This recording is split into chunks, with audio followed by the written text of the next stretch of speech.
सुंदरवन जंगल में कालू कौवा अपनी बीवी टुनटुनी और अपनी माँ टूनी के साथ रहता था। टुनटुनी और कालू कौवा टूनी के साथ बिल्कुल अच्छा बर्ताव नहीं करते थे। एक दिन कालू कौवा काम के लिए निकल जाता है। टूनी को बहुत भूख लगती है। वो टुनटुनी को आवाज लगाकर बोलती है, टुनटुनी बेटा कुछ खाने को बना दो, बहुत भूख लग रही है, दोपहर भी हो गई है, मुझे दवाई लेनी है। खाने को भी मैं ही बना कर दूंगी। आपके हाथ पर क्या काम नहीं करते? दिन भर परेशान कर देती हो, कुछ तो काम कर लिया करो। बेटा मुझसे काम नहीं होता, वरना मैं तुम्हें परेशान नहीं करती, मैं खुद ही सब कर लेती। हाँ हाँ, खाना खाने को बोल दो बस तो भर भर कर खा लोगी, और थोड़े से काम का बोल दो तो हाथ पैर नहीं चलते इनके। इतना बोलकर टुनटुनी अपने कमरे में चली जाती है। टूनी चिड़िया भूखी ही रोते रोते अपने कमरे में जाकर सो जाती है। शाम को कालू कौवा नौकरी से आकर अपने कमरे में जाकर सो जाता है। टूनी चिड़िया भूखी प्यासी ही सोई रहती है, उसे कोई पूछने नहीं आता। दूसरे दिन टूनी की तबीयत खराब हो जाती है। टूनी कालू कौवे के पास जाती है और बोलती है, बेटा कालू मेरी तबीयत आज कुछ ठीक नहीं है और मेरी शुगर की दवाई भी खत्म हो गई है, जरा बाजार जाकर ला दो।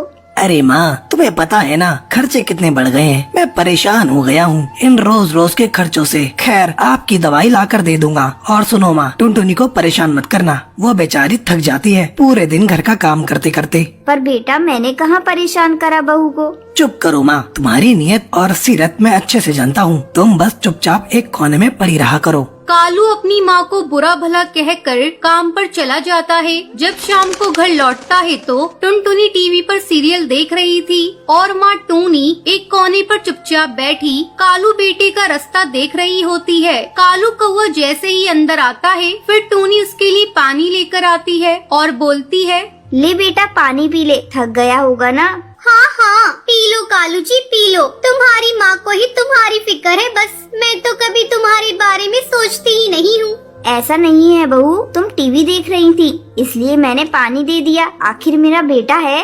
अरे सब समझती हूँ मैं आपकी हरकतें, कितनी चालबाज हैं आप, घर में फूट पड़वाना चाहती हो। ऐसा कुछ नहीं है बहू, बेटा तू समझा बहू को, ये क्या कुछ बोल रही है। क्या समझाऊं है, क्या समझाऊं, सही तो बोल रही है, कोई काम होता नहीं तुमसे और मुझे देखकर सब काम खुद करने लग जाती हो। मुझे तो समझ नहीं आता कि कैसे झेलूंगा मैं तुम्हें माँ। मैं तो कहती हूँ इनको ना किसी वृद्धाश्रम में छोड़ाओ, जान खा रखी है इस बुढ़िया ने। हाँ सुबह ही किसी वृद्धाश्रम में ले जाता हूँ। बेटा मैं कहीं नहीं जाना चाहती, मुझे अपने से दूर मत कर, मैं मर जाऊंगी। तुम्हें जाना ही पड़ेगा माँ, तुम इस घर में रहने लायक नहीं हो, तुम्हें इज्जत की रोटी हजम नहीं होती माँ, और न तुम हमें ठीक से रोटी खाने देती हो। अब हम ही इस घर को छोड़ देंगे, बस यही चाहती हो ना। कालू कौवे की बातें सुनकर टूनी रोते रोते बोलती है,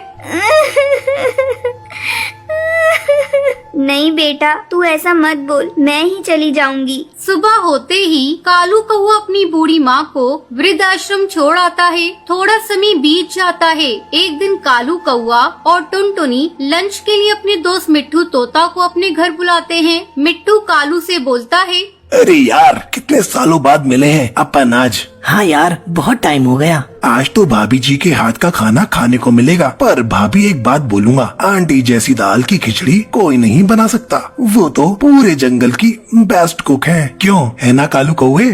हाँ यार। वैसे यार आंटी है कहाँ, दिखाई नहीं दे रही है।